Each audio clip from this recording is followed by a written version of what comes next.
Good day, race fans, and welcome to the Intentional Wreck Podcast, podcast made by race fans for race fans, from the casuals to the lifelong gearheads. My name is Jeff, and I'm here with my fellow hosts Finn and Nick. Corey is out this week for some positive reasons, so we're going to let him get some rest. But everybody ought to know that a new Russell baby has been brought onto this earth and is happy, safe, and well taken care of. And we're gonna let the new father get some rest this week and not bother talking to us lunkheads about racing for a week. But I can assure you he'll be back and ready to go by next week. Let me get some house cleaning out of the way before we get into some of the big news. We do have a bit of a somber start with the way things went this weekend, but just so everybody knows, you can find us on Twitch and YouTube under the name Intentional Rec. You can find us on our website, intrecpod.com, and you can find us on our Discord server where we talk about all of our racing league antics and all of the cool stuff that's going on with that. And if you're interested in joining, please join up. There's still spots and we can still have some fun with that.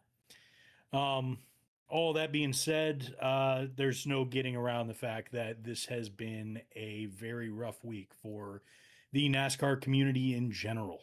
We've all been mourning the loss of Kyle Busch, and everybody's mourning in all of their own different ways. And the thing is everybody in the world that has ever had any interaction with NASCAR had some sort of opinion on Kyle Busch, positive, negative, one way or the other. Rarely was it ever neutral. And with that being the case, everybody had something to say, but nobody could ever say that they didn't respect what that man could do on the track. Now, all of that being said, we pass along all of our condolences to the Bush family, between Kurt and Samantha and Braxton and Lennox and everybody else, and all of the fans and everybody else that had a close connection to Kyle. Our heart is with you, and we wish you all the peace that you can possibly find in this dark and difficult moment. All of that being said, how are you fellas feeling, and how is this impact getting to you? We do still have plenty of racing to talk about, but I want to make sure that this moment has a chance to breathe, because it's not light for anybody.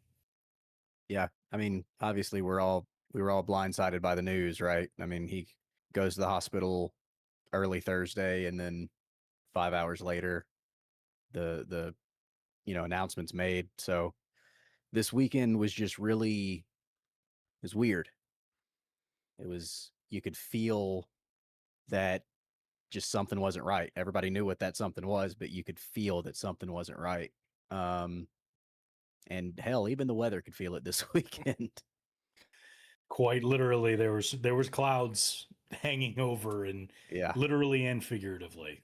You Yeah. know, yeah. I mean, Finn, I know that like with a lot of your history there, I'm sure you had plenty of feelings about Kyle Busch one way or the other. You've always had plenty of things to say about him in general, on the track and off and everything else, and having a lot of opinions. So how are you taking this news, and how's it hitting you?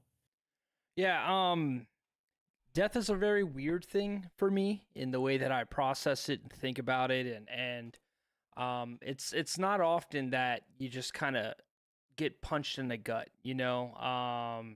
I'd say last time I felt like this was like when I found out my godfather had passed, and it's just one of those like I had just gotten a call. I've been all week. I've been buying a house and waiting for this like life-changing job to go through. And all week I'd been in purgatory for good news, good news, good news. And I just got the call that we were closing on the house, and I just got the call that the new job was good to go. We're starting. Let's rock and roll. And then I hang up the phone and I'm walking back inside when I get the alert, and it was just like none of it fucking mattered. You know what I mean? And what I think with what was cool, and we'll talk about obviously being at the track, but about this weekend in racing was, I think back to like Brett Favre, lost his dad, right? And plays that Monday night game. And then you have a scenario where it's like, man, everybody wants Brett to win. And Brett did win and had one of the greatest games of his career. But then there's this like, what if Brett loses? It almost like dulls the moment, right?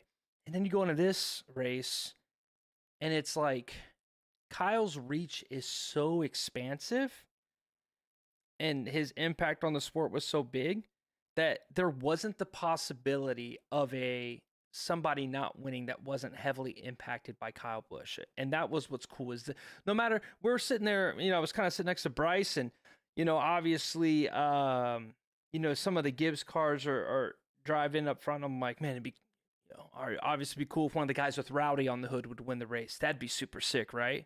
And then Ty Gibbs is having like an incredible day. And I'm like, well, that was the old 18 team. So it'd be cool if the 18 team would win, right? And then we're seeing, like, as you're seeing all these different guys kind of get up to the front, and it's like, man, who's going to win this race? Because everybody on their mind is like, I want to win it for Kyle. That it got to a point where it was as if Brett Favre was playing for both teams that night. You know what I mean? Like, there was no scenario where somebody didn't win that race. And it was really cool for Daniel. And I thought he was so eloquently spoken in his post-race interview. Not the one on the the one on the track was good, but if you saw the one like in the press booth afterwards, just going in depth on the kind of person Kyle was. And, from a fan, many saw him as a love him or hate him type guy. I always felt Kyle Busch was necessary. I am a big fan of outspoken players in all sports, right? Give me your... I'm a Lions fan. C.J. Gardner-Johnson damn near got ran out of Detroit. I loved him. I love a guy who will run his mouth from start to finish, no matter what, and let you know when he thinks you suck and let you know when he thinks he's great. And Kyle Busch was necessary for the sport. I wouldn't even call him a heel, just necessary. You needed that. We needed that personality. And that's a big hole to fill. And I don't know if anybody needs to just jump to go fill it, but to be that and then also like have like this insane impact on the sport. There was that picture of any driver, all the Cup Series drivers that had come up through KBM, and it was damn near half the roster. Yeah. You know what I mean? So just, obviously, I'm a big legacy guy. And I'm always worried about, like, whenever my time on Earth is done, like, will the world remember me? And, it sucks that we lost him at 41. But to accomplish what Kyle Busch did in 41 years of life and to know that his name will never not be mentioned amongst the greats of NASCAR. He's a Mount Rushmore guy. He's a Mount Rushmore human. Great interactions with fans throughout his entire career. So, you hate to see him go. But he lived a very, very full life, and I hope that his family can be proud of that. His son can be proud of that. And there's going to be a lot of Brexton Busch fans when he comes around. I'll tell you what. Oh, yeah. He's going to have, you talk about someone who's going to have the arms open and ready for him to come into the sport. I know I had one of my favorite videos that's been going around this weekend that pops up, and I smile every time I see it on my feed because it's so emblematic.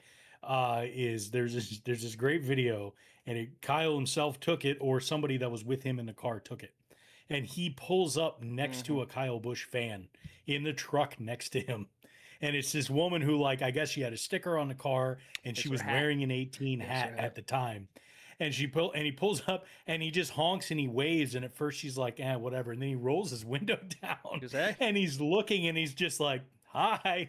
And then she just loses her mind. And even while like almost moving in traffic, Kyle reaches over and gets the hat and signs it for her and hands it back. And he knows the impact that he just made on somebody's life and just the joy. And it's the thing that I love about that is that our sport is both in so many ways larger than life and at the same time so compact because of the way things reach throughout an entire community among multiple series and teams and everything else. Like, waves run through this sport faster and with more vigor than just about any other sport on the scale that NASCAR exists. Exactly. Yeah. It is so close and so tight knit amongst a community of people that extend across the continent of North America.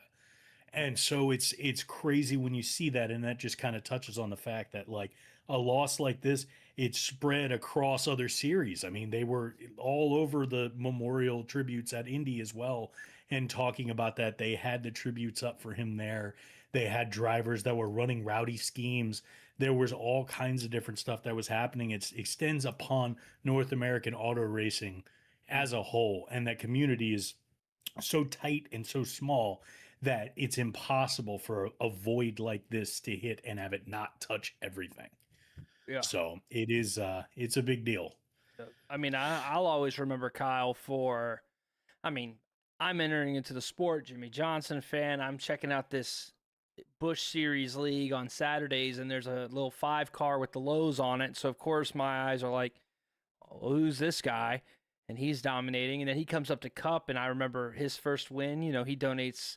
I remember it was because I remember being a kid going, oh, God, he's in trouble with the boss because he's in victory lane celebrating, and Rick Hendrick comes up and he goes, hey, you gonna donate your race winnings to the American Red Cross for me? Let's match them. And Rick obviously goes, yeah, absolutely. But he really put Ricky on the spot. Put him on the spot. The tight spot to lose his. Hey, billionaires like their money, man. We lost Finn.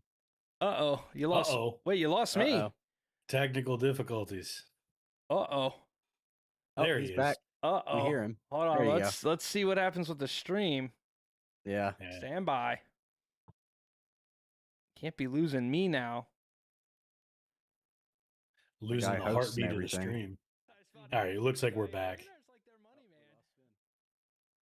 All right, let's see. Okay, it looks like we are back. We waited a second to make sure it was good. We're good. We wanted to give everybody an opportunity to have a second to mourn there, you know, like that was totally intentional, 100%, you know. Yeah, for sure. Intentionally wrecked the podcast with bad internet. Exactly. On brand. No, it's just put that, billionaire in its tight spot, but always thinking of others. And then I've been spending the last couple days kind of watching the 2008 season. That's his first year at Joe Gibbs. And obviously was winning. I was talking to Nick before that, and I was like, man, I didn't realize he had 8 wins that year. I mean, him, Jimmy Johnson, and Carl Edwards damn near won half the schedule. Won over 2/3 of it. Yeah. That's probably, I think, the easiest thing you could do as a race fan. And we've always encouraged it, going back and watching old races and stuff. But go back and watch, go watch Kyle. Go watch those races. Because those, I mean, he doesn't put on shitty performances. And that's another thing, you know what I mean? Like, we need those guys that are going to go out there and just try to wheel it, They aren't content with what everybody else is doing. I see that a little bit in Hocevar, right? Which is like, hey guys, if you go out there, push your tires, you're gonna kill them. All right, well, I'm gonna go put on a show. And we always got that from Kyle, was putting on a show. So I never had any issues with him in terms of on the track stuff. I always liked it. Even when he did leave the 5 car, I almost liked it more, because then then we don't have to defend it. You know what I mean? Like, he's like, oh, that's just Kyle. Yeah. He's just crazy. He's just yelling. But and you got to see more of him in that, right? Because even then, it was still dialed. Even though it was, you couldn't hold him back, right. But it was still. Now you've put him in a position where he can be more of himself, and all of a sudden he's more of himself, and you're either gonna love it or hate it.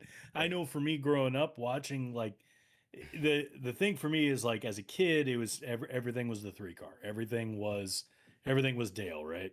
And then, like, when I found myself, like, getting back into NASCAR in a casual sense, like when I was in college, like, my roommate who was watching, and I was tuning in and watching him on a regular basis. And this is when I, fell in love with watching the 11 car at that time. Like, it was interesting. Like, my roommate was a Junior fan. And it also just felt like, on a regular basis, every single week, it was the Busch brothers. He had something to say on a regular basis about how much he could not stand either one of them, and how much they both pissed him off, and how it was always a new story every single week about something new that one of the guys in the time at the 2, or it was right before Kyle would have made his way up to the 18, I believe, because that would have been 08, right? So it was right before that. And it was just, he always had something to say, always, like, in somebody's space, like, getting into something. And then, like, just over the years, like, you started to see more and more of the prevalence of, I was explaining this one to my wife this past week. I said, one of the things that you will see on a regular basis at a racetrack is that no matter what number it is, whenever Kyle Busch is on the track, there's always a couple of people, no matter where you're sitting, that for 400 straight laps, they're ready to just extend the bird for the entire time that he moves past the front stretch. He's just that, he's just had an impression like that. But They're they're just. I mean, the guy was 2008, right? We were talking about that, like 8 wins. He was 22, 23 years old. It's like Carson Hocevar right now, dropping 8, like dominating seasons. You know what I mean? Like, it's very hard to be a prodigy in something and maintain that, right? You know, how many guys have you seen? For every LeBron James, there's 30 guys that, there's Sebastian Telfair or Seventh Woods for my basketball guys. You know, guys that were considered prodigies at very, very young ages. And that's when Kyle hit the scene. You know, Kyle raced for Roush at 16. They had to change the rules. Then he comes into Hendrick and he's dominating. But, it's Hendrick gear. It's Hendrick gear. And this is the early 2000s. Of course, it's Hendrick gear. And then he goes to Cup and he's pretty solid. He's learning. He's cutting his teeth in the Cup Series in the fourth Hendrick car. Was he really? I guess he was considered the third Hendrick car, but even way, not the 24-48 combo. Yeah. Got to fill the shoes of Terry, which is difficult. And then you're going to go and before you even hit the prime of your career, you're going to go to Joe Gibbs, to this 18 car that has virtually done fuck all in nothing in many, many years. And it's like, hey, surprise, 8 wins. And then just maintain that for a long time and great dominance to the point where we've had Jimmy's career, Harvick career, Edwards, Gordon, Stewart, and to still have as many wins as he did. I think if not to put this on a Jimmy, but Kyle is one of those guys I always felt like if it wasn't for like Jimmy stealing championships, Kyle's the kind of guy who has 4 to 5 of them. You know what I mean? And things didn't always work out on the championship side, I think, because of the format. But man, some of my best, the best finishes at the younger Chase Briscoe Darlington. You had to fight Kyle. Kyle was a final boss. I think that's probably in my mind. I'm always going to remember Kyle Busch. Kyle Busch was a final boss. They literally were putting a bounty on the guy. Please, for the love of God, somebody find a way to beat Kyle Busch in the damn Truck Series. Please. And Chase Elliott finally did it. Was it Chase who did the? Yeah, Chase got the bounty. Like we needed those things, and I hope that I hope we could just remember that whenever we think, because I think everybody, you saw Brad's tribute talking about how we felt. And I hope nobody. It feels like because of the older age and Kyle being older, I do think that everybody kind of buried the hatchet and was good with Kyle. I think at this point, the only one that had anything was really Denny's kind of mid-season spat with him this year, but that wasn't really anything too personal. That was just them understanding you get some words in the news to make it relevant, right? I don't think that was anything personal. So it's good to know that there wasn't, I don't know what the scenario was with Dale. Obviously, Dale had like really big, hot or cold. And that was a scenario where a lot of guys probably didn't get a chance to have that kind of bury the hatchet moment with him, and so you really hope that everybody's. Well, Dale said him and KB were good, had been good for. Yeah, I was talking about Dale Senior, like when Senior died. Oh yeah. Like I don't know, I wasn't really a NASCAR fan at that point, so I don't know if like there's you'd hate to sit there as a driver, a peer, and be like, fuck, dude, one text message and I could didn't realize I didn't have that time. So,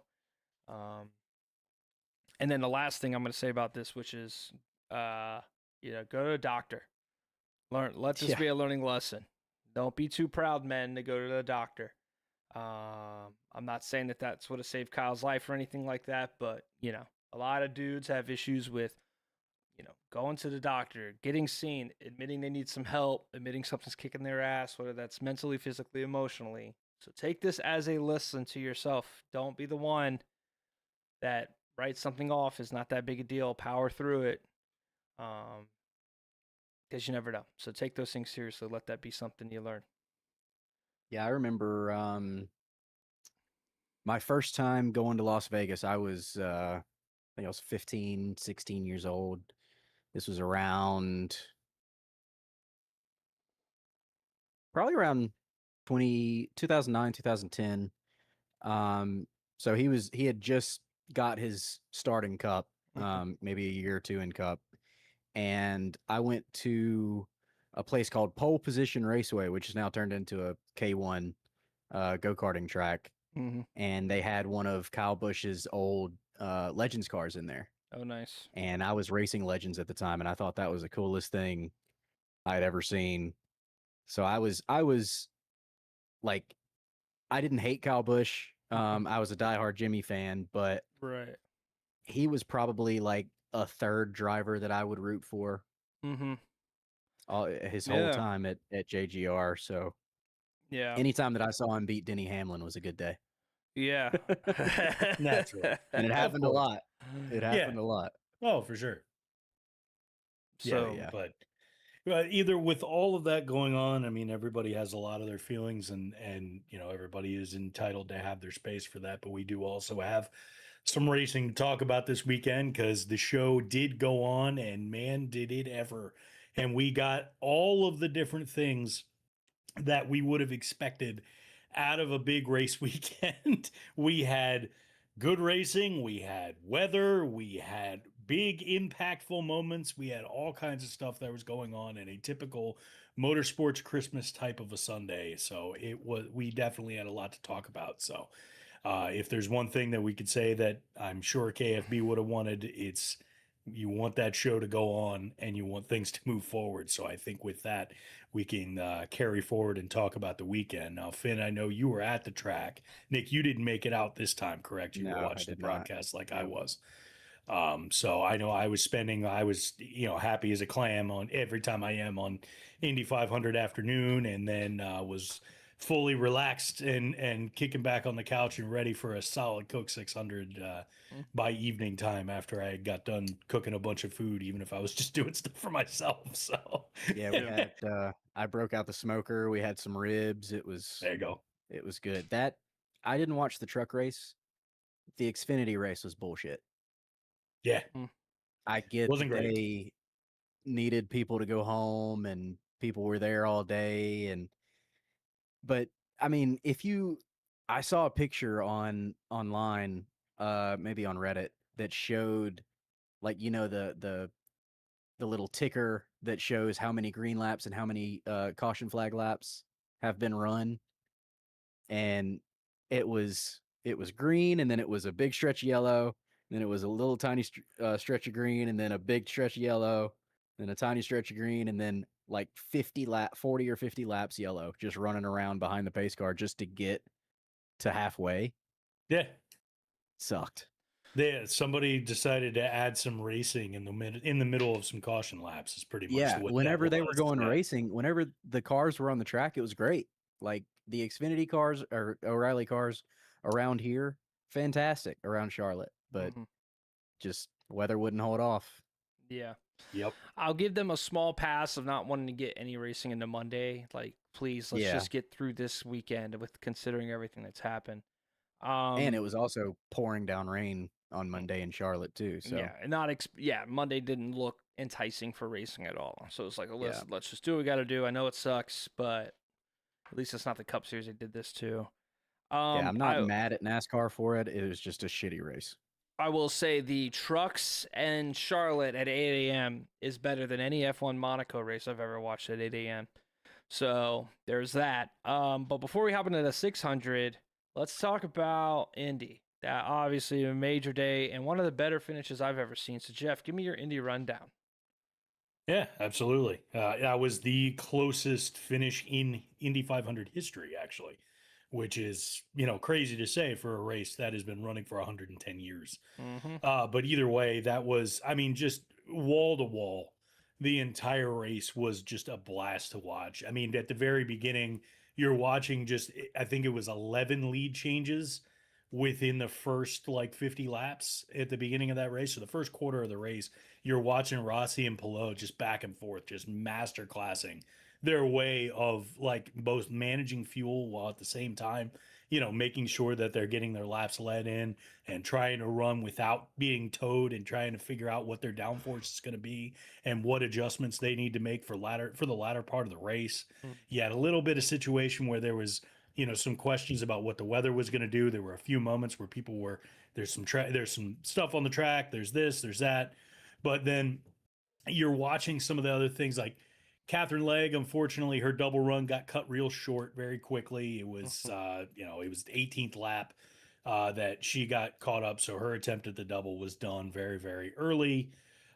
We had an interesting pit strategy move at the first caution of the race, like that was within the first 20, where Renas VK and rookie Coy Collette and Jack Harvey stayed out on their first caution with an opportunity to see if they could run something on those tires and see what was going to happen. It would not be an Indy 500 without having issues with ECR having trouble to start a race, where Rossi gets challenges in the pit and he can't get his car out. He's had a wheel lug problem, and then right after that, within the next 10 laps, Ed Carpenter himself wrecks on a restart in the 27th lap. So just ECR in the Indy 500, as many times as that team has run, they've still got problems. So we wouldn't have any issues with that. Then one of my favorite moments of the race that I thought was great was Connor Daly finding his way out to the front. And anybody that's ever been to a race, and an oval race in particular, knows you don't hear a crowd very often. It's just so loud. But like, it's watching Connor Daly take the lead at the Indianapolis 500 is kind of like what you get when Junior used to take the lead back in the day. Is like you'd hear the crowd just go nuts, right? And so like that was cool, and he leads a few laps, and I mean every single time he comes through, the whole grandstand is just going berserk, right? Because for anybody that doesn't know, Connor Daly's an Indiana kid, grew up racing there, has been involved with IndyCar, and has been involved in the Indiana racing scene forever. People know and root for him there, and that's a big deal at Indianapolis. Moving forward, the only hope McLaren had, which that's the only thing that I was watching for, was Pato O'Ward, and he was running closer up to the front end within the top 10 for most of the race. And then we got to the end, and then some strategy decisions tend to cut him out of actually having a shot at the end. Despite the drama at the end, he just wasn't going to have it, which, that was a bummer, but it was what it was. It was pretty cool watching. We're getting out towards the home stretch of the race, and Scott Dixon his team has one of the best pit stops that I think I'd ever seen, and then ends up flying out through and gets in front of Grosjean or in front of Palou, and then starts finding his way up to the front, and everybody's going, is this going to be it? Is Dixon going to get another 500? Like, is now at his age, that's a big deal. So then as the race starts going on, it's the Chip Ganassi show, right? It's just back and forth. You're watching Palou and Dixon going back and forth, and it's just this incredible battle. And then we're through most of that. And then a little after the halfway point, we're getting to some weather. Skies are getting darkened. The track's getting cool. People aren't sure what's going on. Then one of the other big moments was Joseph Newgarden ended up getting ejected from the race because he caught a rumble strip as he was coming out on a restart, going to the interior of the track, spins his car. You just generally, that's a bummer. Or all the Penske fans and everybody is just, watching their hope kind of dwindle at that point. So that was a bummer. And then, so you see another wreck that causes a late caution. Pato had a chance to potentially catch Rosenquist at that point because he had been preserving fuel, and then tire strategy came into play in the last 10 laps, and a late caution caused a lot of drama that led into a one-lap shootout to decide the entire thing. And if I would tell anybody to make sure that you go check the IndyCar Instagram, there's a great video of side-by-side of the booth with the race call and the last lap that was happening. The video is incredible. If you're not regularly an IndyCar fan, watch that, and you will get a reason as to why we love this shit so much. Those of us who love IndyCar. I wanted Malukas to win so bad. Oh, so yeah, bad. Man. Well, look how drained he was at the end. I mean, he's talking to a crowd of 300,000 people with tears in his eyes. You had to feel for him. Oh, yeah. But, the closest finish in a 110 lap history of a race. That's one thing that he did not want to hear whenever he was getting interviewed. No, I mean, you could see it just hit him like a ton of bricks. But yeah, I mean, that's Indy for you, man. I mean, it set a record for so most lead changes too, didn't it? Yes. Yeah. Yes. By the time they got to the end, it had a record for that one too. I mean, the race had everything you could have wanted. Yeah, Mhm. Just good an race. absolute banger from wire to wire. So I was very, very pleased with that. And I know Corey texted me at one point, and he's like, if the 600 can be anywhere close to what this race was, we're in for an amazing night. So, And then the first, like 15, 20, 30 laps of the F1 race with Antonelli and George Russell going at it. It wasn't Monaco, but it was in Canada. That was a good little Mhm. battle yeah, there too. Little yeah, appetizer for the 600. exactly. It was a good time filler, right Yeah. in between as we were waiting for the main event. That was the way I was approaching it. I mean, I didn't have a dog in the fight as the McLaren guys really weren't up to snuff. So No. yeah, it was a tough weekend as a McLaren fan in general. So I just Yeah. kind of took my lumps on that one. But yeah, that was it's so far by that point as we get through the late afternoon, Motorsports Christmas is living up to its name, right? Everything is like making its way through for a solid good time. And with that, now we can get to the 600 and get to all the stuff because I'm interested to hear what the at the track experience was like for this one with everything that was going on this weekend. Yeah, man. So, I mean, for the most part, decent weekend. Obviously, there was a little bit. I wouldn't say like the energy of the crowd felt all that different in terms of like walking around. And I would say maybe because it was raining, that kind of damper was already there. So we wake up Saturday after a fantastic dinner, or Sunday after a fantastic dinner Saturday night, and then we head over to the Sim Racing Expo, and that was really solid. There was every brand and sim outside of like maybe one or two was there, and there was like 90 rigs set up, and there were some that were motion rigs, so you can go climb in the motion rig and you're flying all the way around. I got into the Sim Magic motion rig that had the hydraulic pedal system, inverted pedals, motion rig, the 23 newton meter wheel, Nick. And I almost got my thumb ripped off. I was inside Yeah. the Formula wheel, and I wrecked, and it went, and I was like, oh my god, Yeah. I'm not ready for that. But so I got to experience some of that, meet some of the guys I race on iRacing and stuff like that. Met Garrett Maines and some other folks there, and chatted up with them a bit, and then was off to the track. So a little less. Normally, there's the NASCAR flea market right outside the track that's separate of the fan zone. A little bit less out there. I don't know if that was in response to Kyle or the weather. Obviously, they're normally out there all weekend, and they're just getting poured on all through Friday and Saturday. So I imagine maybe some went back, but did get a chance to go through there. I wanted to show off a little bit of the haul. First off, the hat. You peeped that, Jeff. Little Jimmy throwback. There you go. Yeah. Got this for Corey, the Darlington Race Win 19 ride with the confetti on it. Oh, that's cool. He's gonna love that. He's gonna love that. Here's Jimmy's Carvana San Diego scheme coming through. So You didn't want to get the resort scheme anywhere? no, they don't. Club Wyndham. You didn't want to get the Wyndham scheme? I know that was your favorite. So And then I went and got this bad boy. This is a Rookie Dale Jr. Olympic team patriotic scheme that he ran at Bristol his rookie year. I thought that That's was cool. I thought I that was like a pretty that. cool little unique. It's a nice scheme. Yeah, it jumped out at me. There were a couple out there that I was looking at grabbing, but this one really popped. You know, getting the good old bud on there. I don't know if you can see, but the bud's got some gold trim to it. Nice and Yeah. pretty. So big fan. Big fan of that. I will say this: I saw a lot of Kyle gear that was not outrageously priced, and I thought that was pretty cool. Yeah. You know, obviously something that they could have easily gouged on, Price but gouged. the 8 hauler, good luck trying to get to the 8 real hauler. That was the biggest line. So getting to the track, meet up with Bryce. He's a normal human being. He likes to think that he's some alien that everybody's gonna look and point and laugh at. Bryce, gamer tag in the Discord, normal human being. We met up with Fat Yeah, Randy. everybody thinks he's a weirdo now. True. We met up with Fat Randy. That is an alien. How he consumed that many beers and managed to walk out of the place.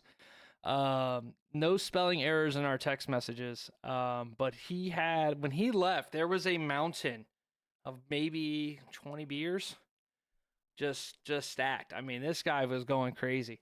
So you had a light weekend for Randy. That's yeah, light weekend for Randy. I don't know what he had going on, but that was crazy. Pre-race stuff, obviously, again, how to tell if the mood was a little down.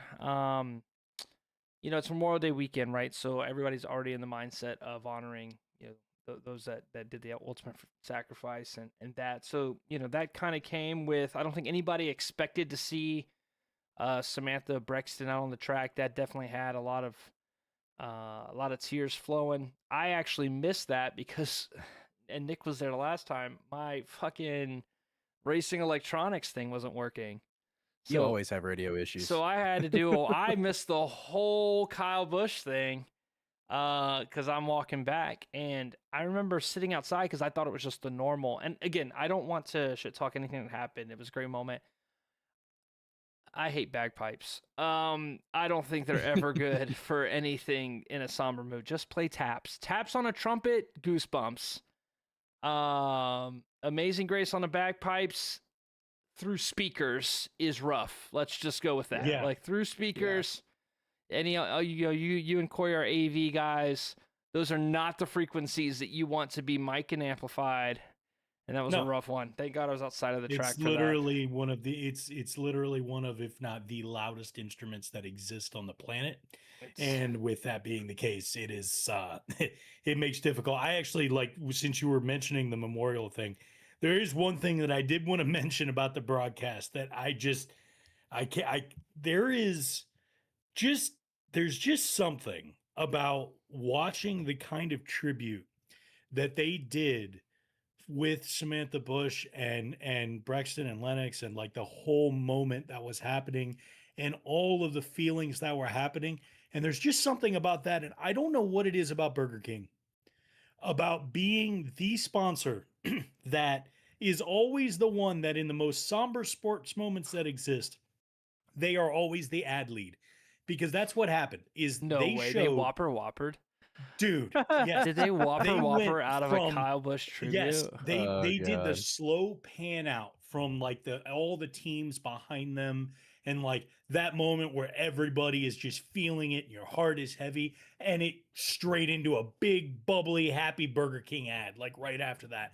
And I'm just like, oh my God, like why is it that it's always Burger King, dude? Yeah. Why is it always them? Like the one that always sticks in my mind, Damar Hamlin in the football game where he died on the field and then was coming back. I'll never forget sitting there watching that. And like they go to the break while everybody's like, is he alive? And then it goes Whopper, chicken Whopper. Like, and it's like that always stuck. And then there's been other moments where for some reason they just had the ad spots where it does.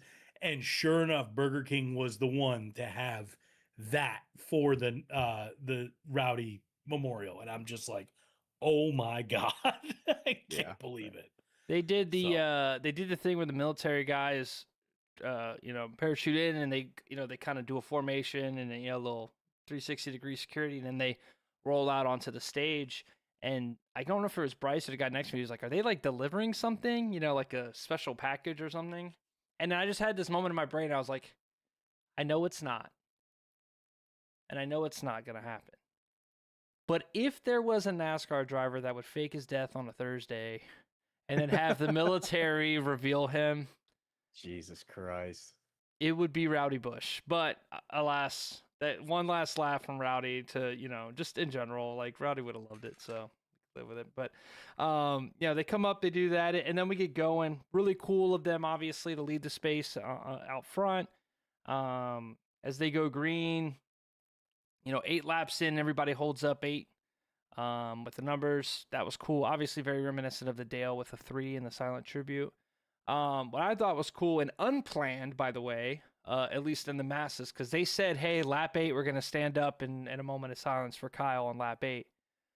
Lap 18, about half the crowd stood up, and as soon as the lap ended, they all took a bow. So I thought that was cool. pretty unplanned. But it was really a lot of 18 fans, so that might have been just the one big Kyle Busch fan, fan chat on Facebook or something that all planned that one out. But that was cool. I thought that was a really cool way. And of course, all the guys winning, doing a bow this week was really cool. But okay, all the pre-race stuff out of the way. The weather held off on Sunday for 98.9% of this race, and we got what was a pretty solid, all things considering, raced 600. So let's talk about that. Let's talk about that. So, I don't know how it looked on TV, but stage one, I was a little nervous. I was like, oh, I really hope that, because they were gripping the track up all week, right? Like they gripped it up, and I was like, I really hope the rain and that isn't kind of, because it did not look like a second lane was opening up. Everybody kind of got single filed out. And the only thing I saw late in that run before the first caution, who was it? Was it Cindric spinning and Zilich hit him? Yeah. But the only thing I saw was Gibbs had finally started to run down Reddick. He got about 4 car lengths behind Reddick, and I really thought we might see a change for the lead. Then that wreck happened.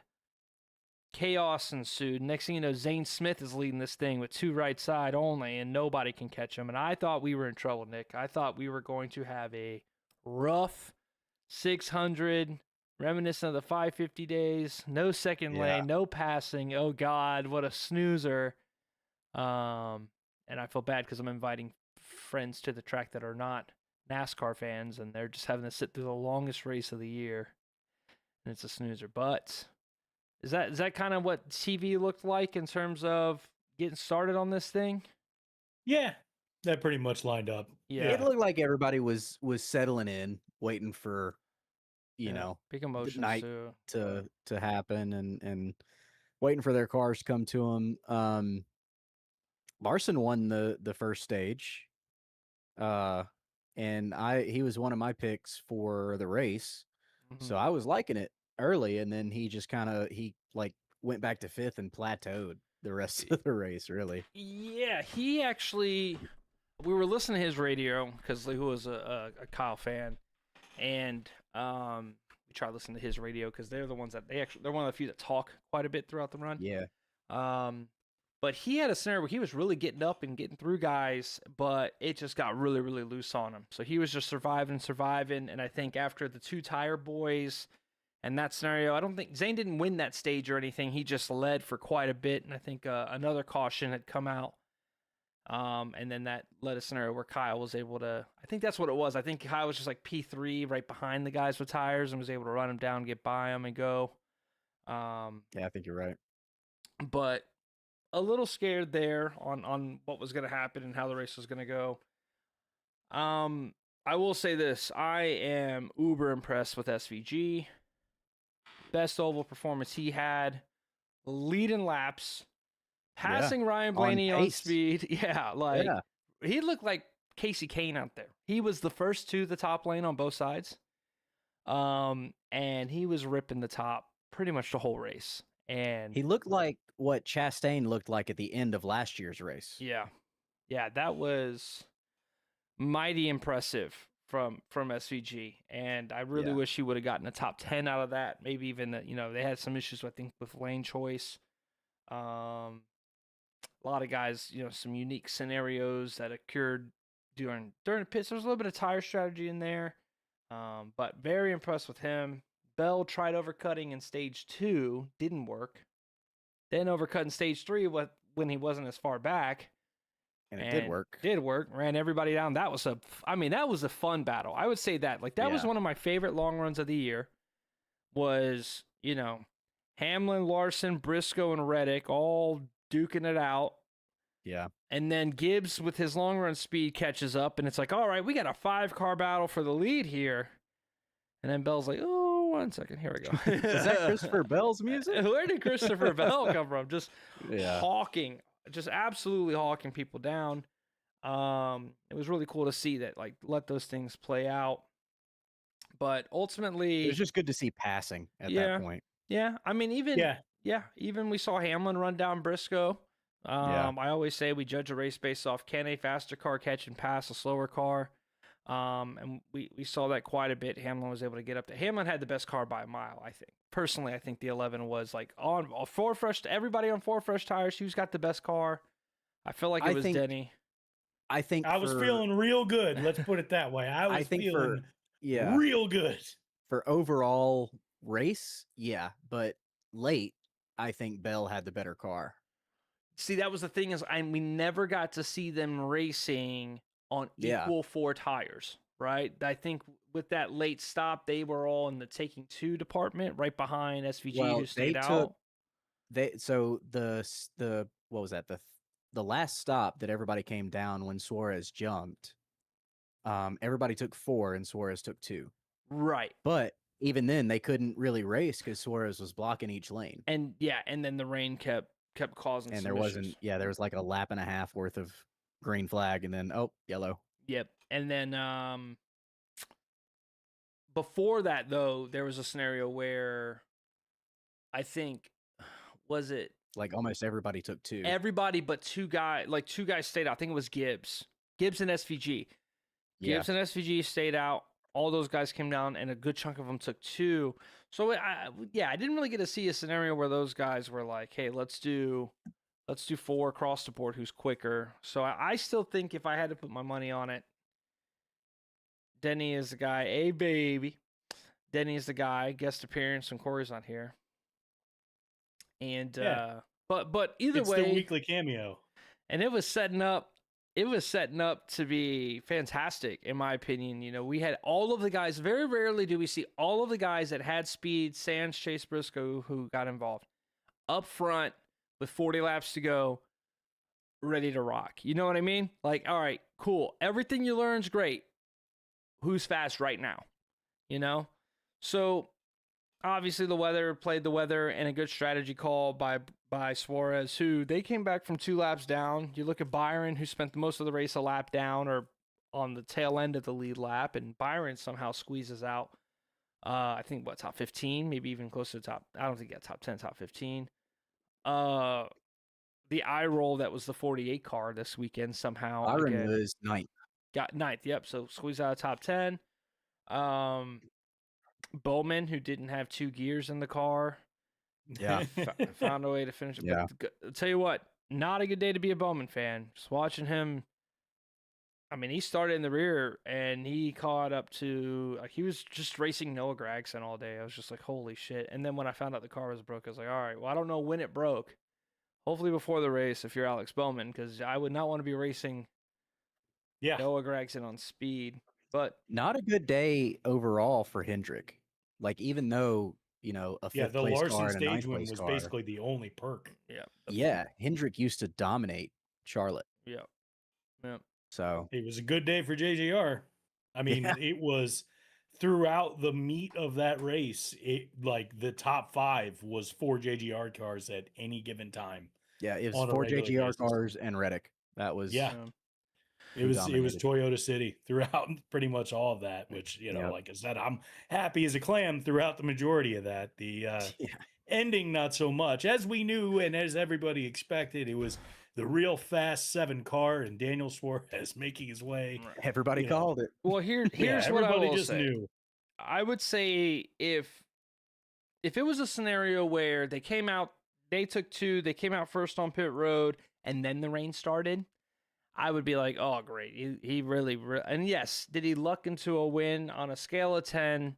That would be a 10 out of 10, lucked into it. Literally just took 2 tires on a pit stop or stayed out on a pit stop, and then the rain hit, and then you got lucky, right? He was good on the lap he ran on that restart for the short time. For 2 restarts, he had to hold him off, and that was enough to make me feel okay. I don't. It sucks. I'll push back on that. But like, I'm okay. It's not the Larson pushed him out to leads on both restarts. On the first restart, he was throwing haymaker blocks. Like the guys could have blown his doors off, but they couldn't get by him because he was going to take both of them out if they tried to pass him. The second restart, just Denny and Bell were fighting so hard that they were slowing each other down. Yeah. And I mean, both restarts, they only got a lap and a half to race. So Yeah. No, he That- did not do anything on those last two restarts. Again, not one of those like deserve to win it. He didn't. I don't want to play the game of like deserve to win it, but at least like he had to do something on these tires, right? So I'd say hey, put it was anybody out there, they can block. Shit. Alex Bowman couldn't have done that, and I guarantee you. Alex Bowman. Alex Bowman in the same car. I'm not sure would have been able. First of all, they wouldn't have made the call. They would have just made a 4-tire stop and been in the back. But again, it sucks. No, his crew chief deserves the win, not Daniel. I would say there's that. But me and you've kind of talked offline about Daniel, who has I think overperformed the 7 in comparison to how the 7 has before. And obviously Daniel's got a little bit more money backing than like LaJoy and Haley had. But it's cool. It's cool to see that Spire Motorsports has as many wins as Hendrick Motorsports does this far in the year. So yeah, no, that is cool. So in terms of Chevy dominance, they've got 4 wins, but it just doesn't feel like a Chevy's got any speed throughout the race. So because Tyler Reddick has more wins than Chevy does. Yeah. No. But all in all, away from the finish, I thought we got some really good racing, some good green flag racing. I don't want to put a huge damper. I get it. I'll give you a pass this weekend. NASCAR, please do something when you know the rain is coming. Do anything, bro. Like like this is another year where stopping the field, and I sound like a dick, right? I do. I sound like a dick. For the Gold Star families, you know what I mean? But that time that they were stopped on pit road we could have finished the race in that time. Also, if they would have just moved the race start 30 minutes up, we could have finished the race. And Bryce crashed out about this, fucking somebody having a fire on pit road late in the race and causing forever and just stages. Like NASCAR shoots itself in the foot. So you want to complain about Daniel Suarez, I would say, how about NASCAR find a way to make cautions go quicker? Or maybe don't stop the whole field and be like, Ben, it's the Gold Star families. Yes, it's the Gold Star families. Do it at the start of the race. And after everybody came down pit road and stopped and then got going again, we didn't get back green until lap like 209. No.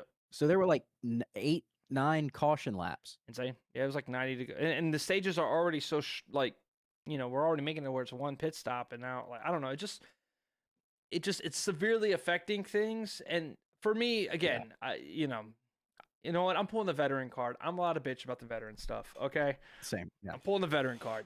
When the race starts, the race starts. We don't need to do another pause for everything. It's Memorial Day weekend. We got our names on the cars.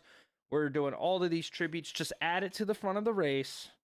Yep. It's the same moment of silence. Let's ride. We also do not need. I get that it's the 600. There's no reason to have 4 stages. Oh, yeah, that's abysmal. No reason. It takes all of the strategy out. It takes all of the long runs out. Dude. Terrible. Give me 100, 100, 200. Let's just ride it. 100, 100, 200. Let's just ride it. But no, NASCAR. The year has been solid in terms of the decisions they've made. This is the next one. This is the next one. Is the stage nonsense. So, because Charlotte's gonna be a banger, and you know what? I bet you the damn Bank of America 400 is gonna be a banger because we're gonna have stages longer than 100 laps, and Charlotte's gonna get to breathe a little bit. So excited for that. So that's kind of my thought on that the ending of the race. NASCAR could have had many opportunities to have gotten the race done, but they want to stretch everything out, and that's the showmanship, and that's where the big bucks are, because the military pays for that advertising. But hey, it is what it is. I get it. You're like, Finn, it's the Forever Rowdy, honor podcast, and Finn shitting on Gold Star families. Like, who am I? I'm not. Okay. But just first of all, not shitting on the families, just shitting on how NASCAR chooses to. Yeah, let's just do that. Recognize the families. No other sports doing that in the middle of the race. It's like, hey, let's do a full-on stop. Well, actually, you know what they do? The baseball, the Stand for Cancer, but that's like 10 seconds. Also, it's already like, right. It doesn't increase the time of the game at all. Because we do the normal caution laps, and then we bring them all the way down, and then we turn the cars off, and then we do a whole thing, and then we turn the cars on, and then we do 10 more caution laps. Yeah. And it's like, holy shit, guys. So, and then Well, he I was going mentioned to that. say, like, for baseball, it's not like, oh, the Stand for Cancer doesn't have all of the players on the field get out and run a lap around the warning track and get Right. back out on the field. Like, Right, like, you know, we don't necessarily get that. But I mean, I'm leaving all of the. Yeah. You guys can go ahead and be the ones to make the statements on that one, because I'm not really the one out of the three of us that's in position to have much of a. Jeff said he hates the military.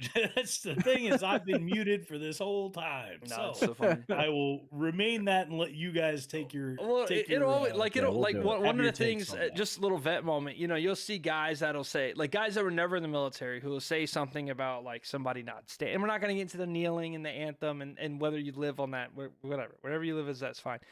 But you'll see people be like, the anthem is the most like sacred thing on this planet, and you will stand and honor our veterans. And I'm like, brother, I have watched active duty ran from the military anthem. sprint so far away from the anthem, full speed. And I don't know if you know this, Yeah. Jeff. So on military bases, when they play the anthem twice a day in the morning and the afternoon, your ass got to stand still, turn to face the flag, and salute when you're in uniform, right? So every day, same o'clock sundown, or I think it's 8 a.m., right?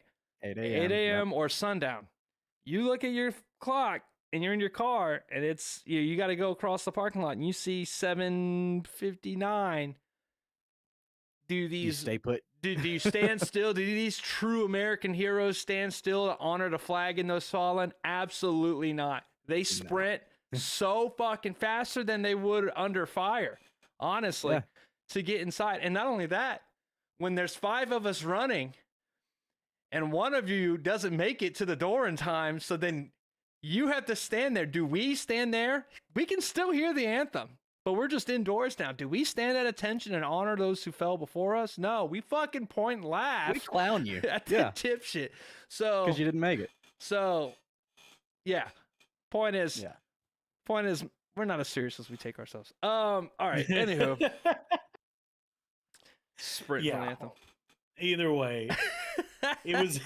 There's some I'm going veteran to round this back out and try and reel this thing back in and say, veteran lore. all for in you all, guys. it was a good 98% of a race. Yeah. All things considered, there were a lot of decent storylines, some real interesting wrecks that happened that took some things out and shook the field up. Interesting tire strategy that we had going on. Like, all in all, it was a compelling race to watch. Like, the ending, yeah, we have a little bit of a sour taste, but to me, the sour taste that I have is just that it didn't finish more than anything. Like, Yeah. the if, fact that it was Suarez Suarez would in have this been game, able to it would have been hold those guys anybody. off, it would have been Yeah. fine. But It had been anybody, we'd have been sitting here. Because I mean, I know, like, I don't want to compare this to 2 years ago when they gave it to Bell. I don't think we were halfway through the race. we we were were. just We were barely just we were over just barely halfway. halfway. Yeah, But Bell was up this is there on different than speed. that. Yeah, Yeah. but this was the other thing is this was a little different, all things considered, because it's like, dude, it's kind of a different story when you're down to the last 35 laps or so of Yeah. a race, and you've gotten to actually see the real meat of it. It's kind of a different. Yeah. You've gotten It's to see kind of a who's different animal. actually fast, who has been up front the whole time, who's been a lap down for a majority of the race. Yeah. I'm still holding out hope for the day that NASCAR removes stage cautions, but I'll be an old man before that happens, probably. I think that's probably going to be, you're probably going to be waiting a while on that one. Now, Yeah. we have seen them budge on changing like lengths of stages and different things like that.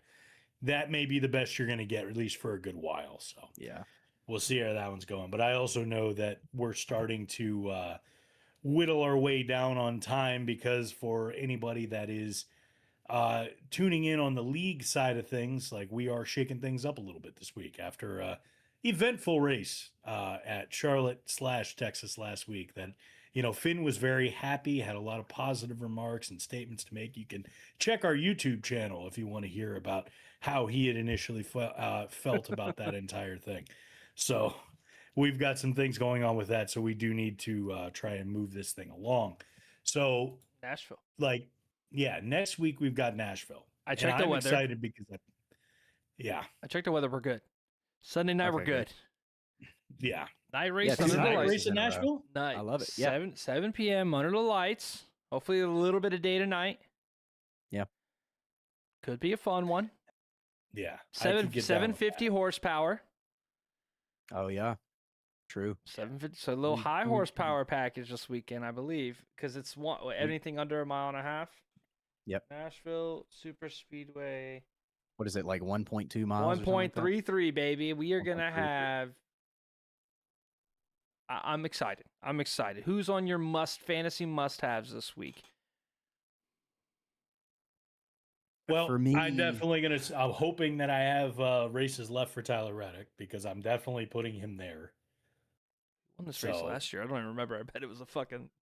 I genuinely don't know. Blaney won it. It had to be a Penske if that's Blaney how won it. you're feeling about it. Genuinely, I have Um, no idea who's. Yeah, it's a Blaney Yeah, Hosfar finished second one. in the race last year, though. Yeah. Okay. Little. He was kind of tracking him down late. I remember that. Yeah. And they and told then him. Blaney started pulling out a lead. But I mean, you got to pick Blaney. Got to pick Denny because he's always up front. Dude, I'm gonna go Ryan Priest this week, dude. I think Okay. there's not many weeks you're gonna put Ryan Priest, but 750 package RFK up until RFK looked really good, and the Yeah. Have looked really good. I think this is Yeah, I a would- sneaky track for a Ryan Priest for sure. Another dark horse in there, I would say Josh Berry. Yeah. Yep. Same. 'Cause he's same got that, skins. you If we know, can keep the from the car same- rolling. cut from the Yeah. same cloth. Yeah. So short track guys. You have to wonder also the other thing that just to take in if you're looking for another dark horse. Trackhouse is located down there. Is this the season turn? Is this the point? Is this the pivot moment that we see something for Chastain? Yeah. Do we see more progress from SVG? Like I feel like No. we're more likely to see more like SVG take what he learned from Charlotte and carry that over to something like Nashville than we are to see Chastain all of a sudden have a breakthrough, in my opinion. No, I agree. Yeah. I agree. So- SVG is much more likely to have a good finish than Chastain at this point. Yeah. So I mean, I'd take a flyer on that one. I mean, hell, like I think that Right. could be, Well, you yeah. know, that's something I'm going to put in. Yeah, you definitely have a few SVG starts on the side. I mean, you really only have 6 guaranteed SVG races for your fantasy. So you have 4 that you can play around with. So I think I'd save one for the Charlotte fall race. Yeah, true. With SVG. Way that was going. Now, granted, he did get third place because of rained out qualifying for starting position, but I mean, he stayed up there. McDowell wasn't up there. You know what I mean? No. Yeah. So there might be something in that 97 car. So it'll be fun. I'm excited for Nashville. Should be good. Can't afford to use any more Denny. You are muted, Jeff. Yeah, I think my bad on that. I think the back and forth, like this is a good succession race. Like I think we're going from Charlotte to a day-night transition race at Nashville is going to be fun. So I'm looking forward to that. But with all that being said, I think it's about time to wrap things up for us this week. It's been heavy. It's been long. We've had a lot going on, and yeah, I think I'm about ready to go and hop behind the wheel and get some laps in myself. And I imagine you guys are there. So with that being the case, I'm going to go ahead and say make sure you check us out on Twitch and YouTube under the name Intentional Rec. Make sure you like, share, and subscribe. Check out our website, intrecpod.com. Make sure you hit us up on the Discord, especially if you're interested in checking out the Racing League, or if you just want to chat with the fellas, make sure you jump in there. You can chat racing with us. And make sure that you tune in tonight as we jump in and try Charlotte attempt number 2 this week. We'll have plenty of people from the league that'll be streaming, so make sure you tune in. All of that being said, everybody, take care of yourselves this weekend. I hope that you have a wonderful weekend. I hope we have some great racing to talk about next week. Everybody have a good night. We'll catch you.